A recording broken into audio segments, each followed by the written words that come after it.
The ribbon-cutting ceremony was supposed to be a celebration. The mayor was there, the press had gathered, and the entire police department was proud of their brand-new, state-of-the-art station. But when K9 officer Jake tried to walk his German Shepherd partner Bruno through the front doors, the dog planted his feet and refused to move. What they discovered behind those pristine white walls would shut down the building forever. Welcome to Saved by Tales. Before we dive into this chilling story of a K9's instincts exposing a horrifying truth, tell me in the comments, have you ever seen a dog refuse to enter a place that seemed perfectly safe? And if you believe these incredible animal stories deserve to be heard, hit that subscribe button and join our community of animal lovers who know that sometimes our four-legged friends see things we can't. October 12th was supposed to mark a new era for the Riverside Police Department. After 18 months of construction and $2.8 million in taxpayer funding, their new headquarters was finally ready. The building was gorgeous, modern glass facade, energy-efficient design, state-of-the-art technology throughout. Local newspapers had called it a symbol of progress and transparency in law enforcement. Officer Jake Martinez stood outside the gleaming entrance with Bruno, his 5-year-old German Shepherd partner. They'd worked together since Bruno was barely 2, and in that time, the dog had never let him down. Bruno had tracked missing children through dense forests, detected drugs hidden in impossible places, and once even alerted Jake to a gas leak that saved an entire apartment building. "Ready for the grand tour, buddy?" Jake asked, scratching Bruno behind the ears. The dog's tail wagged half-heartedly, but something in his posture seemed off. Bruno was usually excited about new places, new scents to investigate, new territory to patrol. The ceremony was in full swing. Mayor Richardson was at the podium, talking about community safety and modern policing. Local TV crews captured every moment. Families with children had come out to see their new police station, eager to meet the officers and tour the facilities. And now, the mayor announced with a broad smile, "Let's officially open the Riverside Police Department's new home." The ribbon fell, cameras flashed, and applause erupted from the crowd. Officers began leading groups inside for the public tours. That's when Jake noticed Bruno's behavior change completely. As they approached the entrance, Bruno suddenly stopped dead in his tracks. His ears went back, his tail dropped, and he planted his feet like he was anchoring himself to the sidewalk.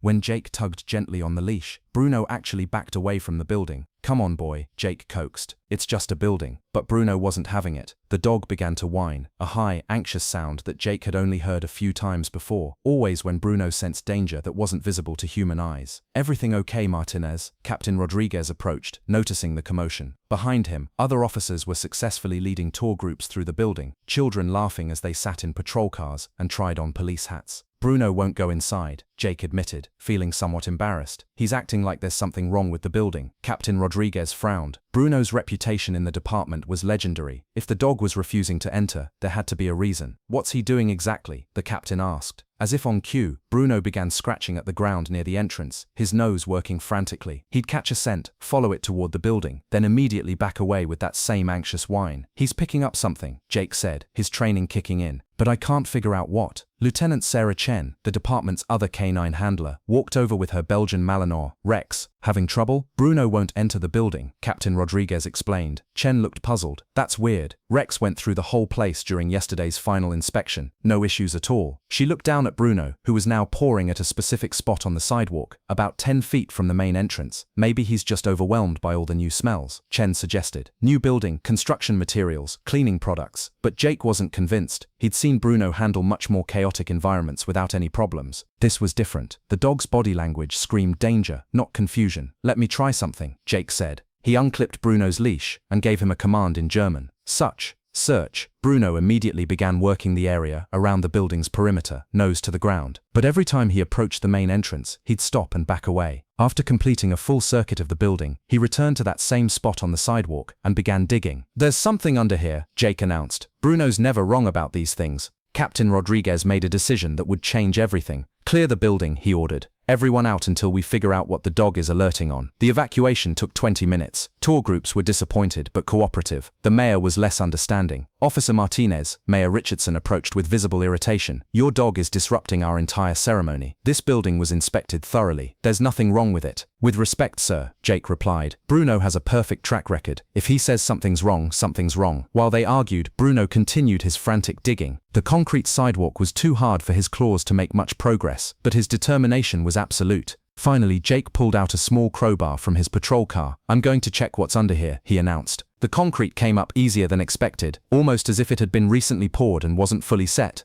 Underneath, Jake found disturbed earth that looked different from the surrounding soil, darker, with an unusual chemical smell. "Get me a shovel," Jake called out. Captain Rodriguez hesitated. They were about to start digging up the sidewalk of their brand new police station based on a dog's instincts, but Bruno's track record spoke for itself. 20 minutes of careful digging revealed something that made everyone's blood run cold. The corner of a concrete block, clearly man-made, buried about 3 feet down. "That's not part of the foundation," observed Jim Wilson, the construction foreman who'd been called to the scene. "That doesn't belong there." The full excavation took 4 hours. What they uncovered was a concrete chamber, roughly 6 feet by 4 feet, sealed with industrial-strength waterproofing. Inside the chamber, wrapped in plastic sheeting, they found files, hundreds of them. But these weren't construction documents or municipal records. These were police files dating back 25 years, files that had officially been lost or destroyed, files on cases that had never been solved, evidence that had mysteriously disappeared, and witness statements that had never seen the light of day. Detective Maria Santos, the department's senior investigator, examined the documents with growing horror. "These are all from the corruption scandal in the late 90s, she said quietly. The cases that internal affairs could never close because the evidence kept disappearing. Jake felt his stomach turn. "You mean someone buried these files when they built the station?" "Not someone," Captain Rodriguez said grimly, examining a particular file. "Look at the signature on these evidence tampering reports." The name made everyone freeze. Deputy Chief Harold Morrison. Morrison had been second in command during the corruption investigations. He'd publicly supported the probe, promised transparency, and eventually been promoted to chief when his predecessor retired under pressure. Morrison had retired 5 years ago with full honors and a generous pension. He'd also been the city council liaison who'd overseen the construction of the new police station. "He buried the evidence under his own station," Santos whispered, "right under where we'd be working every day." Bruno, meanwhile,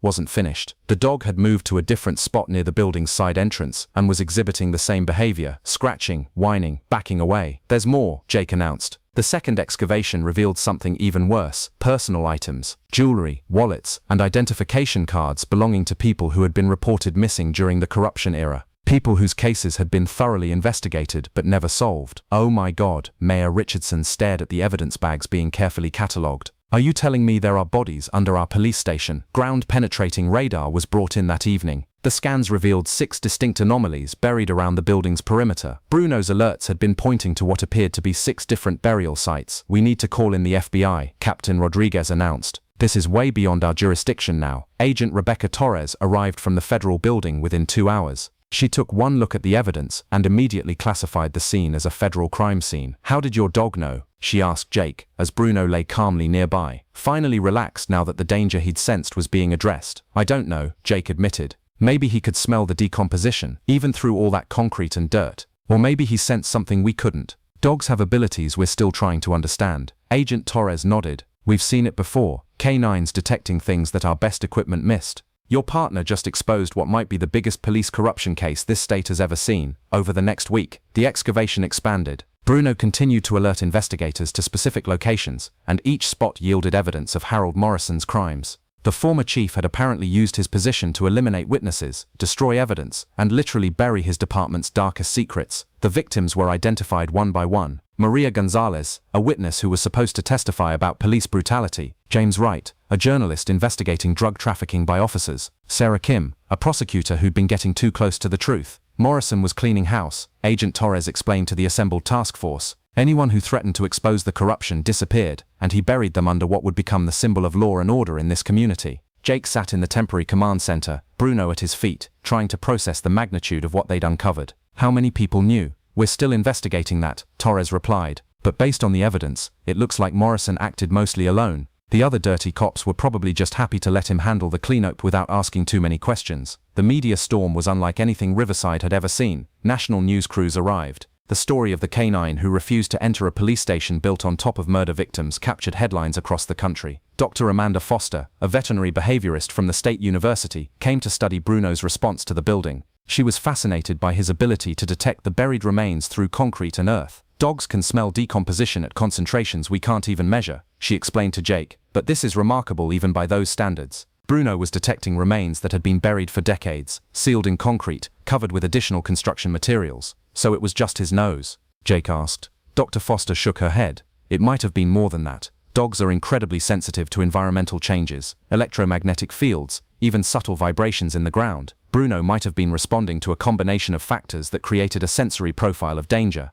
Whatever the scientific explanation, Bruno's refusal to enter the building had exposed a conspiracy that might otherwise have remained buried forever. The new police station was shut down indefinitely while the investigation continued. Harold Morrison was arrested at his retirement home in Florida. At 73, he maintained his innocence, claiming the evidence had been planted. But the forensics were undeniable. His fingerprints were on evidence bags, his handwriting was on disposal orders, and security footage from the construction site showed him making unauthorized visits during the building process. He was burying more evidence, Agent Torres revealed. Even in retirement, Morrison was still trying to cover his tracks. He used his position as a city liaison to ensure his secrets stayed buried under the new station. The families of the victims finally had answers. Maria Gonzalez's daughter, now a mother herself, wept as she learned what had happened to her mother 23 years ago. "We never stopped looking," she told reporters. "We never stopped believing she was out there somewhere. Now we know the truth. She was trying to do the right thing, and they killed her for it." Morrison's trial became a national sensation.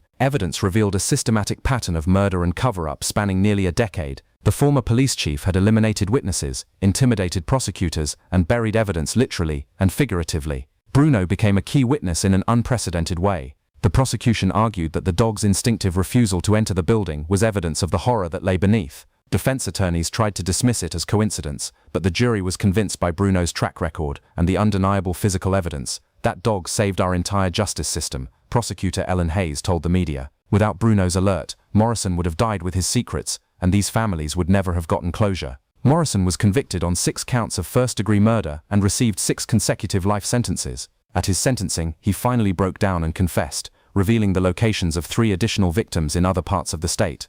The new police station was demolished rather than renovated. The community decided they couldn't work in a building literally built on the graves of murder victims. A memorial garden was planted on the site, honoring the victims who had been silenced for seeking justice. Bruno became the most famous police dog in the country. He appeared on national television, met with the governor, and received countless honors. But for Jake, the most important recognition came from the victims' families. "Thank you," Maria Gonzalez's daughter said, kneeling to hug Bruno at the memorial service. "Thank you for not giving up when everyone else had." A new police station was built across town, this time with complete transparency in the construction process. Bruno was given the honor of the first walkthrough, and this time, he entered without hesitation, tail wagging. The Riverside Police Department implemented new protocols based on Bruno's case. K9 units were given expanded roles in investigating cold cases and examining crime scenes. Other departments across the country began paying closer attention to their dogs' instincts. "Bruno taught us that dogs don't just detect drugs or track suspects," Captain Rodriguez explained to new recruits. "They can sense things we never even think to look for. They can smell lies, fear, and even justice that's been buried too long." Dr. Foster published her research on Bruno's abilities, contributing to a growing understanding of canine sensory capabilities. Her work suggested that dogs might be able to detect not just physical evidence, but the lingering effects of trauma and violence in locations. Bruno wasn't just smelling decomposition, she theorized. He was responding to the accumulated negative energy of that place. Dogs are incredibly sensitive to environmental factors we're only beginning to understand. Jake found this explanation both fascinating and humbling. Maybe Bruno wasn't just doing police work, he reflected. Maybe he was doing something deeper, bringing justice to people who had been forgotten. Years later, Jake and Bruno continued their partnership with a new understanding of what they were capable of together. They solved cases that had stumped investigators for years, always trusting Bruno's instincts even when they seemed to make no logical sense. "I learned to listen to him differently after the station incident," Jake explained to new K9 handlers. "Dogs don't think like we do, but they perceive things we miss. Bruno doesn't just detect evidence, he detects injustice." Their success rate soared as Jake learned to interpret Bruno's more subtle signals. A slight hesitation at a doorway led to the discovery of human trafficking. An unusual interest in a seemingly innocent car uncovered a kidnapping ring. Each case reinforced the lesson that dogs often know more than they can tell us. I still think about that ribbon-cutting ceremony. How close we came to celebrating a building that was literally built on murder. If Jake had overruled Bruno's instincts, if he'd forced the dog to enter that station, those victims might never have been found. Their families would never have gotten answers, and Harold Morrison would have taken his secrets to the grave. Bruno's story teaches us something profound about the animals in our lives. They're not just pets or working partners, they're sentinels with abilities we're only beginning to understand. They can smell fear, detect deception, and sense injustice in ways that transcend our human limitations. Now I want to hear from you. Have you ever experienced a moment when an animal seemed to know something you didn't? When your dog, cat, or other pet reacted to a person or place in a way that didn't make sense at the time, but later proved to be significant? Share your stories in the comments below, because at Saved by Tales, we believe these connections between humans and animals hold secrets we're still learning to understand.